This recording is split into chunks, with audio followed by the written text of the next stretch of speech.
The mist lingered like a silent guardian, an omnipresent veil cloaking the gates of the Addams mansion. It clung to the wrought iron bars and twisted vines, transforming the estate into a spectral fortress. The thick, swirling fog seemed as though it conspired with the night itself, shrouding the mansion in secrecy and safeguarding the peculiar lives within from prying eyes. The air was damp, carrying the faint scent of earth and rain, mingling with an indefinable tension that seemed to breathe life into the shadows. Inside the grand yet eerie manor, Gomez and Morticia Addams sat by the hearth, the crackling fire providing the only light in the room. Its flickering glow cast long, undulating shadows across the elaborate decor, a curious mix of Gothic elegance and macabre charm. They savored their candlelit tea, the quiet punctuated by the occasional clink of porcelain. Gomez, ever the ardent romantic, gazed at Morticia with adoration, murmuring poetic endearments in hushed tones. Morticia's serene expression and delicate smiles reflected a tranquil moment in an otherwise chaotic household. Their peace was interrupted by the deep, resonant chime of the doorbell, a sound that reverberated through the cavernous halls like an ominous herald. Lurch shuffled to the door, his massive frame moving with deliberate slowness. The heavy oak creaked as it opened, revealing a man standing just beyond the threshold. His features bore an eerie familiarity, though his countenance was draped in uncertainty. "Gordon," he introduced himself, his voice carrying an edge of unease. I believe I am Uncle Fester." The declaration hung in the air, heavy with implications. The family, though predisposed to the extraordinary, exchanged glances laden with suspicion and intrigue. Yet, true to their nature, they welcomed him with open arms. Gomez clasped Gordon's hand with vigor, while Morticia extended her hospitality with measured grace. Their eccentric hospitality extended even to strangers, especially those who claimed kinship. Wednesday, perched like a raven on the armrest of a tattered chaise, observed Gordon with her sharp, unblinking gaze. Her intuition, a finely tuned instrument of discernment, hummed like a taut string, ready to snap. Pugsley, her counterpart in mischief, stood nearby, muttering half-formed theories about espionage and betrayal. Gordon, for his part, appeared ill at ease. His movements stilted as he navigated the mansion's peculiarities, the snapping door knockers, the living ivy that slithered of its own accord, and the family's penchant for riddles steeped in the macabre. He stumbled, flinching at every unexpected oddity. The Morticia's calm hospitality masked his unease. Gomez's initial skepticism began to wane as Gordon spoke, stirring memories long buried beneath the sands of time. Fragments of their shared childhood seemed to surface, though they remained shrouded in uncertainty. Their conversations, laden with subtle pauses and unspoken questions, hinted at both longing and mistrust. While Gomez maintained his optimistic demeanor, he could not entirely silence the nagging doubts whispering at the edges of his mind. Unbeknownst to the Addams family, a malevolent force orchestrated the reunion from afar. Abigail Craven, a cunning and enigmatic figure, watched from the shadows, her intentions cloaked in deception.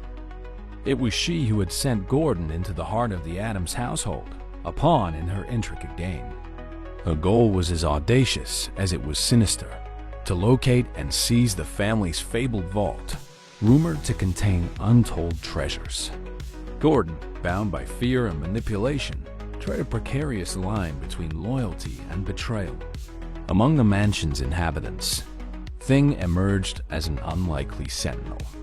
The disembodied hand scuttled through the labyrinthine corridors, its keen senses attuned to the faintest irregularities. It relayed its findings to Wednesday and Pugsley, who began piecing together the fragments of a sinister puzzle. Clues emerged in the form of a torn letter hidden in the library, an unfamiliar emblem engraved on Gordon's luggage, and whispers of clandestine meetings held under the cover of darkness. The children, emboldened by their suspicions, devised elaborate traps to uncover Gordon's true intentions. One such trap led him to a secret chamber filled with riddles and symbols only an Addams could decipher. Gordon's frantic attempts to escape betrayed his fabricated persona, solidifying Wednesday and Pugsley's conviction that he was not who he claimed to be. Their quiet resolve grew, determined to protect their family from whatever threat loomed within. The tension within the mansion grew palpable, the mist outside its gates seeming to press against the walls, eager to seep inside. Gomez, unable to ignore the inconsistencies in Gordon's story, confronted him one stormy night. Lightning illuminated the room in jagged bursts, casting their confrontation in stark relief. Gordon's denials were met with Gomez's impassioned demands for the truth. Morticia, ever the matriarch of grace and poise, intervened, her presence diffusing the conflict while leaving a lingering air of doubt. Abigail, sensing her carefully laid plans unraveling, took matters into her own hands. She infiltrated the mansion, her arrival marked by an unnatural stillness that seemed to pervade the very walls. Cornering Gordon in a secluded alcove, she issued an ultimatum: open the vault or face her wrath. Gordon, torn between his growing attachment to the Addams family and his fear of Abigail's retribution, stood on the precipice of betrayal.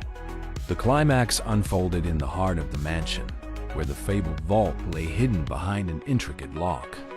Gordon, having finally deciphered its secrets, stood before it with trembling hands.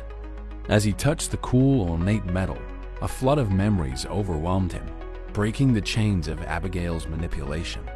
The realization struck with profound clarity. He was Uncle Fester. The revelation shattered Abigail's control over him, and he turned to face her with newfound resolve. The ensuing showdown was a chaotic symphony of loyalty and defiance. Abigail, cornered and desperate, lashed out in fury, her carefully constructed facade crumbling. The Addams family rallied as one, their peculiarities proving to be formidable strengths. Wednesday and Pugsley, armed with their ingenuity, devised clever traps to thwart her. Things swift and silent movements became invaluable, while Gomez and Morticia stood steadfast, their love and unity unshakable. In the end, Abigail was defeated, her shrill cries of defiance fading into the mist as she was expelled from the mansion. The Addams family, victorious and more tightly bound than ever, stood in the glow of their shared triumph. Tears streamed down Gomez's face as he embraced his brother, all doubts dissolving in the warmth of their reunion. Morticia, her hand resting lightly on Gomez's shoulder, watched with quiet satisfaction, her enigmatic smile hinting at unspoken truths. The mansion, once again, settled into its peculiar rhythm. Uncle Fester, fully integrated into the family, brought with him a chaotic energy that only the Addamses could truly appreciate. The household buzzed with a new vitality, its members reveling in their shared eccentricities. As the days turned into weeks, the air of mystery surrounding the family remained intact. One quiet evening, a package appeared on the doorstep, its origins unknown. Morticia, with her characteristic poise, opened it to reveal a cryptic riddle inscribed on aged parchment. Gomez, standing beside her, tilted his head with a sly smile. "The next chapter has begun," he whispered, his voice tinged with anticipation. The camera pulled back, revealing the mansion bathed in silvery moonlight. Its towering silhouette stood as a testament to resilience, unity, and the peculiar charm of the Addams family. The story, it seemed, was far from over, and they awaited the next twist in their extraordinary tale with open arms.